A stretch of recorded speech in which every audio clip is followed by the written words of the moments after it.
Oke, selamat siang teman-teman dan kolega para profesional yang bekerja di bidang procurement dan rantai supply atau supply chain management. Hari ini kita sedang berada di Bali dalam acara International Federation Procurement dan Supply Management World Summit di Bali yang diselenggarakan dari tanggal 19 sampai tanggal 21 ya Pak Erwin.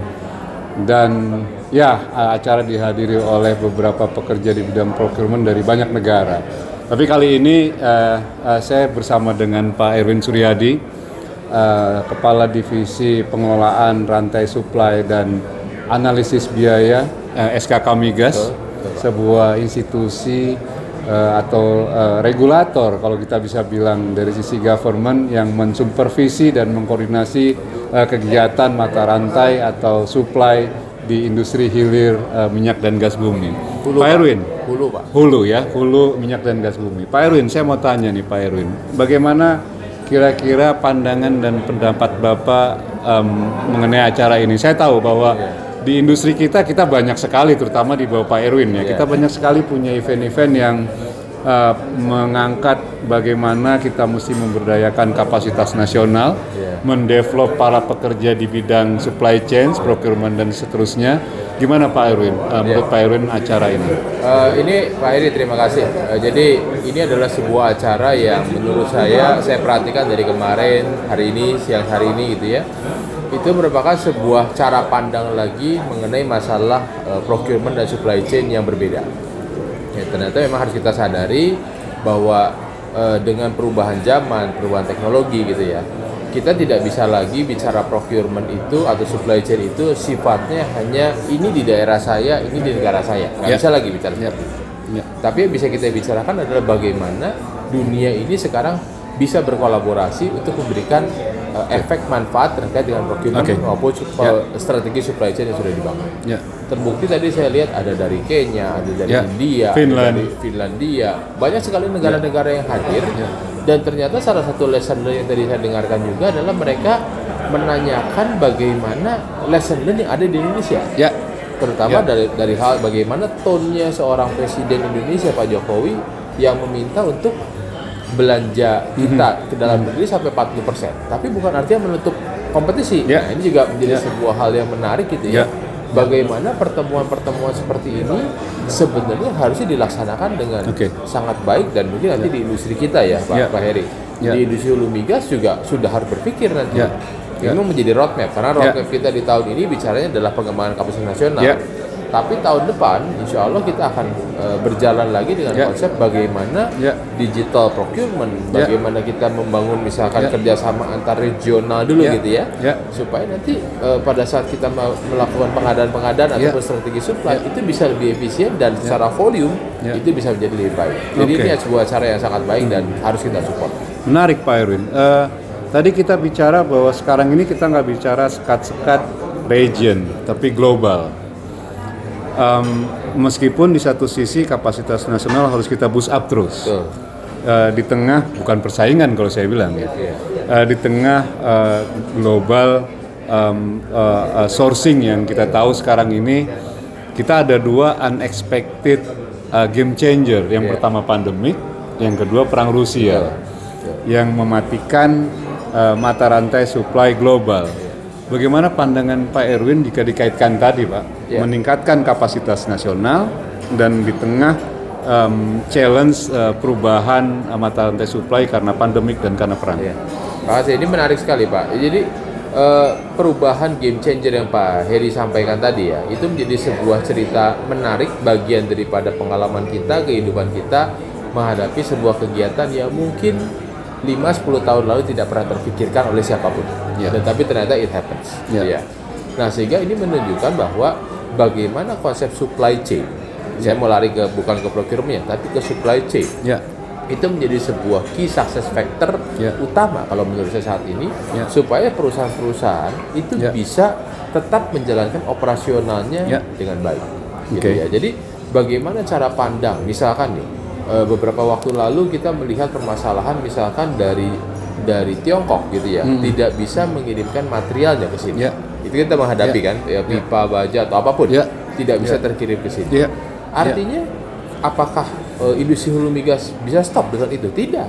Okay. Nah, ini akan menjadi sebuah opportunity di mana produk-produk pengganti di dalam negeri yang dulu harus bersaing head to head dengan Tiongkok gitu ya. Saat ini diberikan kesempatan untuk punya waktu untuk mengembangkan dirinya. Nah, tapi ini bukan suatu hal yang jelek, itu suatu hal yang baik untuk dunia supply chain nantinya.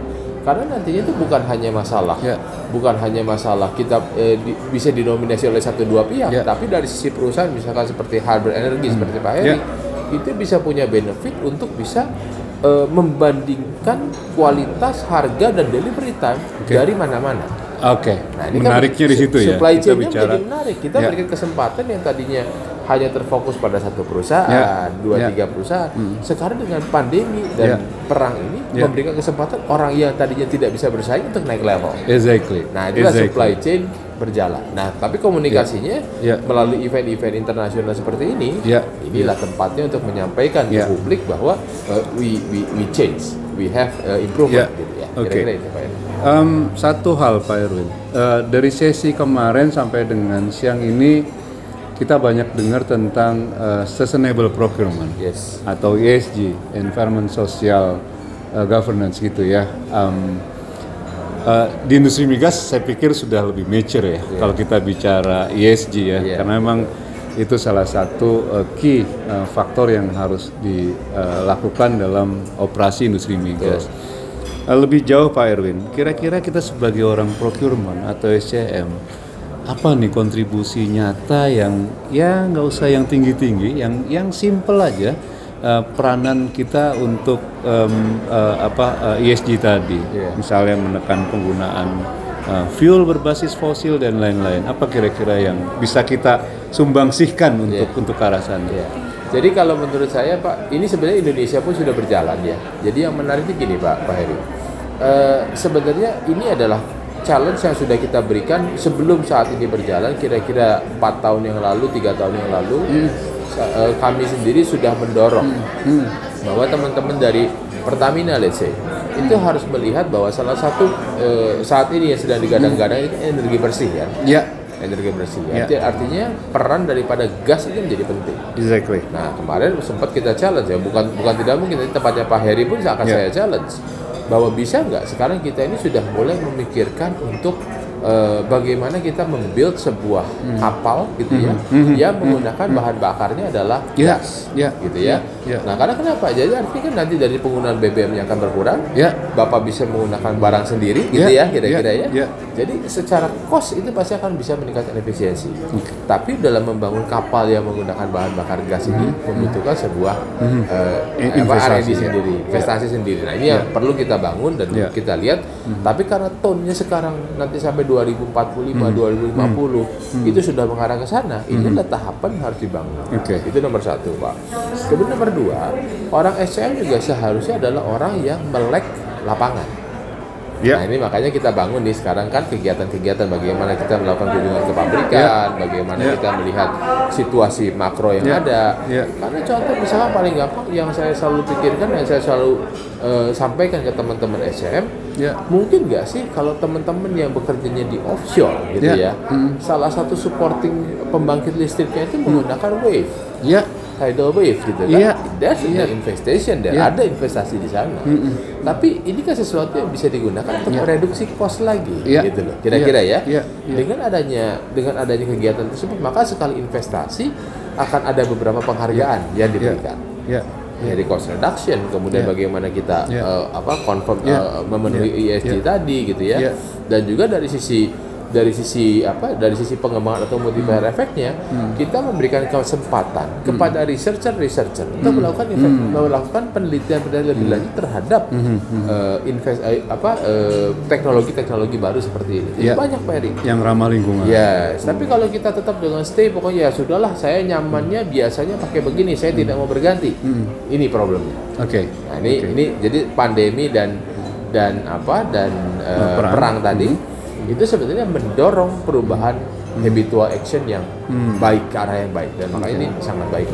Terakhir Pak Erwin, saya tahu Pak Erwin orang yang paling pursuing terhadap bagaimana mendevelop para pekerja di bidang supply chain procurement. Saya mau tahu Pak Erwin, mimpi Pak Erwin apa sih terhadap para profesional di bidang procurement dan supply chain dengan Pak Erwin banyak bikin kegiatan, diskusi yang berkelanjutan terus, sustainable program segala macam. Mimpi Pak Erwin apa Pak sebenarnya terhadap teman-teman kita pekerja di bidang supply chain management? Nomor satu, saya selalu cerita bahwa siapa sih yang menjadi enabler daripada keberhasilan sebuah perusahaan. Banyak orang yang bilang bahwa posisi financial itu orang penting, posisi HR itu orang penting, posisi perencanaan itu orang penting, posisi operation itu orang penting. Ya memang nggak salah sih. Tapi saya selalu tanya, kalau nggak ada procurementnya, apakah akan ada tuh? Nggak usah yang susah-susah alat tulis kantor, apakah akan ada di kantor? Iya, yang simple aja. Simple. Siapa yang mau? Iya, butuh laptop, apakah ada di situ? Padahal tempat ini bukan hanya masalah karena saya selalu berhadapan dengan banyak orang ya.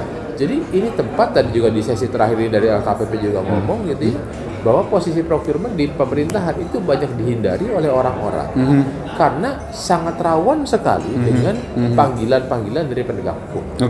Ya kan? Nah sekarang profesi yang begitu penting, tapi resikonya begitu besar. Nah kalau ini tidak kita dorong menjadi baik, orang yang tidak ada yang mau lagi berprofesi menjadi procurement, ya kan? Bagaimana operasional ini bisa berjalan?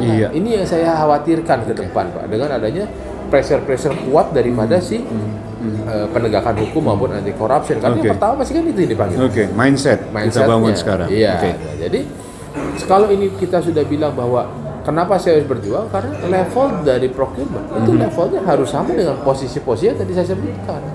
Tidak bisa ada di bawah orang-orang yang tadi kita sebutkan, nggak bisa.